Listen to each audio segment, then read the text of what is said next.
देखो बेटा, इसको हम लोग पार्शियल फ्रैक्शन से सॉल्व कर सकते हैं। कुछ ऐसा इसको लिख सकते हैं, A x plus B upon x square plus 4 और C x plus D upon x square plus 9। अब इसको अगर हम लोग सॉल्व करें तो लेफ्ट हैंड साइड पे तो कुछ ऐसा बचेगा, x square upon x square plus 4 x square plus 9।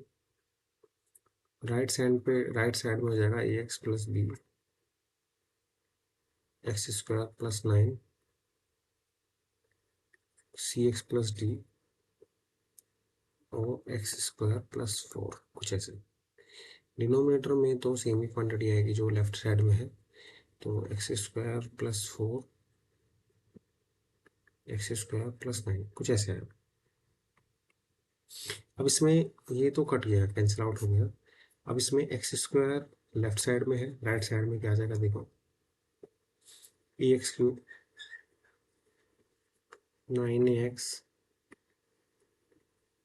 B x square 9 b c x cube 4 c x d x square.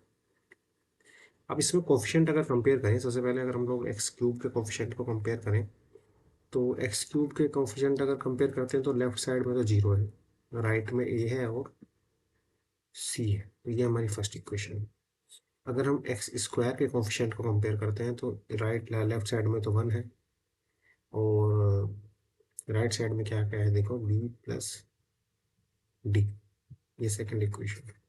Third equation अगर कोफिशिएंट ऑफ एक्स को कंपेयर करते हैं हम लोग तो लेफ्ट साइड में अगेन 0 है, राइट साइड में 9a प्लस 4c, ये थर्ड इक्वेशन है। और कांस्टेंट को अगर हम कंपेयर करते हैं, ठीक है, कांस्टेंट को c मान लेते हैं। लेफ्ट साइड में तो 0 है, कुछ नहीं है, राइट साइड में एक 9b है और दूसरा 4d है।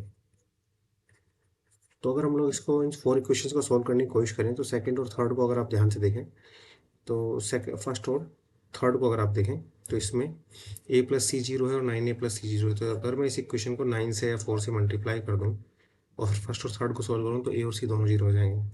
वहीं पर अगर मैं इन दोनों को सॉल्व करने की कोशिश करूँ, जैसे मैंने मान लो यहाँ पर b को वन माइनस डी रख दिया, तो अगर मैंने फ्रॉम सेकेंड एंड फोर्थ, तो मैंने क्या किया, b इज इक्वल टू और 1 - डी इसमें जो सेकंड इक्वेशन में से आया उसको फोर्थ में पुट कर दिया, तो 0 is equal to 9 1 - D plus 4d, है ना। तो ये आ गया 9 - 9d plus 4d is equal to 0, और यहाँ से क्या बना, 9 इज इक्वल टू 5d और d इज इक्वल टू 9/5, कुछ ऐसे बन गया। अब d इज इक्वल टू 9/5 जो बना है ना, तो d इज इक्वल टू 9/5 को हम लोग फर्दर सोल्व कर सकते हैं। d इज इक्वल टू 9/5 को हम फर्दर सोल्व कर सकते हैं कुछ इस तरीके से। और मतलब डी इक्वल टू 9/5 आ गया, इस इक्वेशन को हम फर्दर सोल्व कर सकते हैं। तो इसमें बी की वैल्यू क्या आ जाएगी देखो, तो बी हमने निकाला था 1 माइनस डी, तो 9/5, तो ये आ गया -4/5। अब हमारे पास बी और डी की वैल्यू आ गई, ए और सी दोनों 0 हैं, तो वही अब हम इसको इस फर्स्ट इक्वेशन में सब्स्टिट्यूट कर सकते हैं, है ना। इस स्टार इक्वेशन में सब्स्टिट्यूट कर सकते हैं, ऐसा कह सकते हैं, ठीक है। तो let's start with the substitution. तो सब्स्टिट्यूशन अगर हम करेंगे तो कुछ इस तरीके से हमारा जो इंटीग्रल है वो चेंज हो जाएगा, तो ये हो जाएगा कुछ ऐसे, ए तो 0 ही है, बी की वैल्यू क्या है, बी की वैल्यू हमने निकाली है -4/5, तो -4/5 को बाहर लिख लीजिए इंटीग्रल के, और इंटीग्रल इसके अंदर है x² + 4 dx प्लस cx+d में जो d की वैल्यू है वो 9/5 है, ठीक है। और ये हो जाएगा 1/x² + 4 dx, है ना।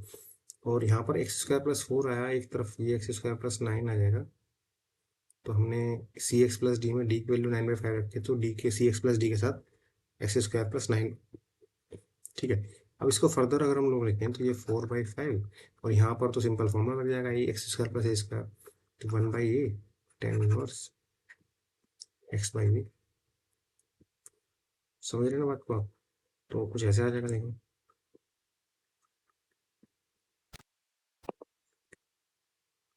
Plus 9/5 1/8 tan inverse x/8 plus c। अब यहाँ पर जो भी टर्म एक्स्ट्रा है उसको कैंसिल आउट कर दीजिए। जैसे यहाँ पर है ये 2, ये 2 जो भी कैंसिल आउट हो सकता है, ये 3 और ये 9 कैंसिल आउट हो सकता है। तो जो हमारा फर्दर जो फाइनल आंसर आएगा वो कुछ इस तरीके से आ सकता है। इस तरीके से हम लिख सकते हैं -2/5। ठीक है, तो -2/5 tan इनवर्स x/2 और 3/5 tan इनवर्स x/3। ठीक है, प्लस c, यही हमारा सही आंसर है। आप एक बार देख लीजिए, कोई कंफ्यूजन किसी को हो तो पूछ लीजिए। ओके।